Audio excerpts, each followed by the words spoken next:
రెండోది ముఖ్యమంత్రి గారు ఒక మాట అర్థం చేసుకోవాలి. అసలు ఒక పేద మధ్యతరగతి కుటుంబానికి ఇల్లు అనేది జీవితకాలం వాళ్ళు చేసిన కష్టానికి ప్రతిరూపం. ఇల్లు అనేది ఒక ఇమోషన్. ఇల్లు అనేది ఆ కుటుంబం మొత్తం కలలుగానే ఒక సౌధం. అదేదో కేవలం ఒక 4 ఇటుకలు లేదా 2 రాళ్ళు పెట్టి కట్టిన ఒక కట్టడం కాదు. ఇల్లు అనేది ఒక జ్ఞాపకాల పొదరిల్లు. అలాంటి ఇల్లును మీరు నిర్దాక్షిణ్యంగా కూల్చేస్తామంటే ఆ బాధ మీకు తెలియకపోవచ్చు రేవంత్ రెడ్డి గారు, మాకు తెలుసు. మా కుటుంబం స్వయంగా కేసీఆర్ గారి కుటుంబం ఒకసారి కాదు 2 సార్లు డిస్ప్లేస్ అయ్యాం మేము. మా నాయనమ్మ ఊరు పోసాన్పల్లె అని అప్పర్ మానేర్ డ్యాంలో 1940లో మునిగిపోతే అక్కడి నుంచి తట్టాబుట్టా తీసుకొని మేమంతా చింతమడకకు వచ్చింది మా కుటుంబం.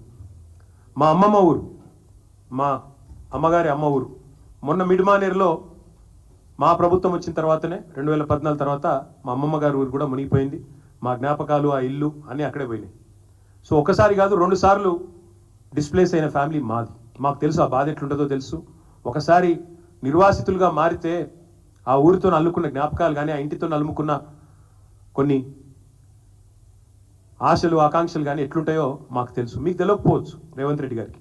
ఎందుకంటే మీలాగా అయాచితంగా లకీల్రాలో వచ్చినట్టు ధన్మనే ఊడిపడలేదు ప్రజలు. పాపం కష్టపడి ఇదే మీ కాంగ్రెస్ ప్రభుత్వమే. ఇలా మీరు ముఖ్యమంత్రి కావచ్చు కానీ గతంలో మీ కాంగ్రెస్ ముఖ్యమంత్రులు ఉన్నప్పుడే అన్ని అనుమతులు తీసుకొని కట్టుకున్న ఇండ్లు ఇవి. 20, 30, 40 ఏళ్ళ కష్టంతో, రెక్కల కష్టంతో కట్టుకున్న ఇండ్లు. పట్టాలు ఉన్నాయి, రిజిస్ట్రేషన్లు ఉన్నాయి, ఇంటి నెంబర్లు ఉన్నాయి, కరెంటు బిల్లులు ఉన్నాయి, నల్లా బిల్లులు ఉన్నాయి. అన్ని అంటే చట్టరీత్యా అన్ని రకాలుగా న్యాయమైన పూర్తి స్థాయిలో ప్రభుత్వం గుర్తించిన ఇండ్లు.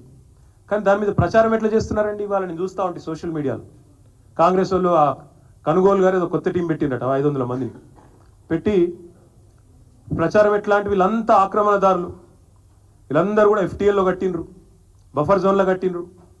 అంటే మరి ఇన్ని రోజులు గుడ్డి గుర్రాల పనులు తోమిరా మీ ప్రభుత్వాలు, గతంలో కాంగ్రెస్ ప్రభుత్వాలు? 50 ఏళ్ళ మీ నిర్వాహకమే కదా ఇవాళ వాళ్ళందరూ ఇంత అవస్థలు పడ్డానికి కారణం.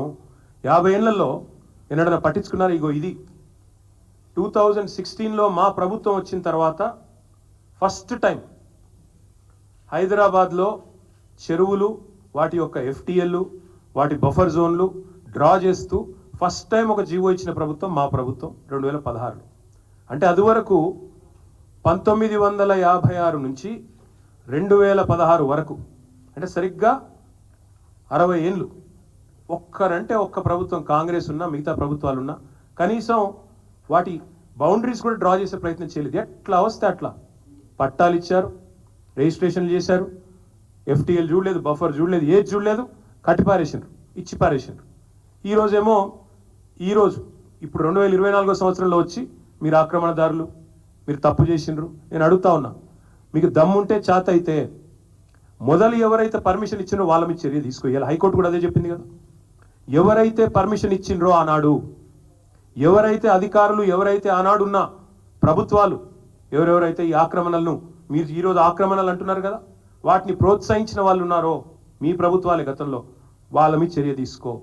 ఎందుకు మరి మేము 2016లో వచ్చి ఈ జీవో ఇచ్చేదాకా ఎందుకు మీ ప్రభుత్వాలు ఎన్నడూ పట్టించుకోలేదని నేను అడుగుతా ఉన్నా. ఇవన్నింటికి మించి లక్షలాది మంది జీవితాలు అంధకారం చేస్తా అంటే ఒక మాట అడుగుతా ఉన్న ముఖ్యమంత్రి, నేను మీ ప్రాధాన్యం ఏంది అసలు? ప్రజలకిచ్చిన మాట నిలబెట్టుకుంటావా?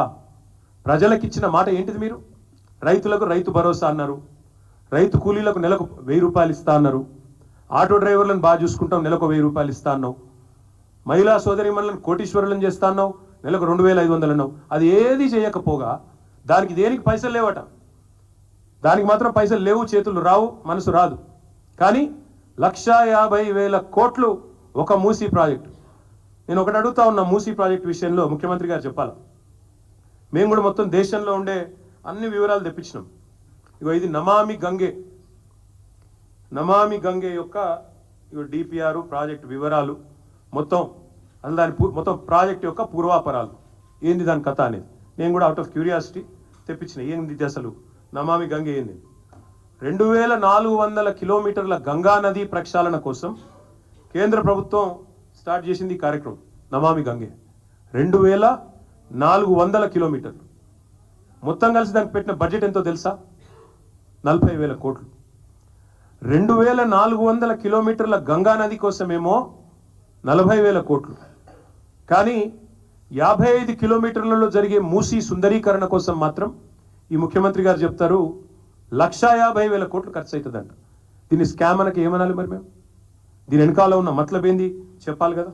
ఇంకొక మాట కూడా రేవంత్ రెడ్డి గారు చెప్పాలి. అనుమతులు ఇచ్చిన ఇండ్లను కూల్చడం అంటే ఇది ప్రభుత్వానికి తన వ్యవస్థ మీద, తన యంత్రాంగం మీద, తన పరిపాలన మీద తనకే పట్టులేని తనానికి నిదర్శనం కాదని నేను అడుగుతా ఉన్నా.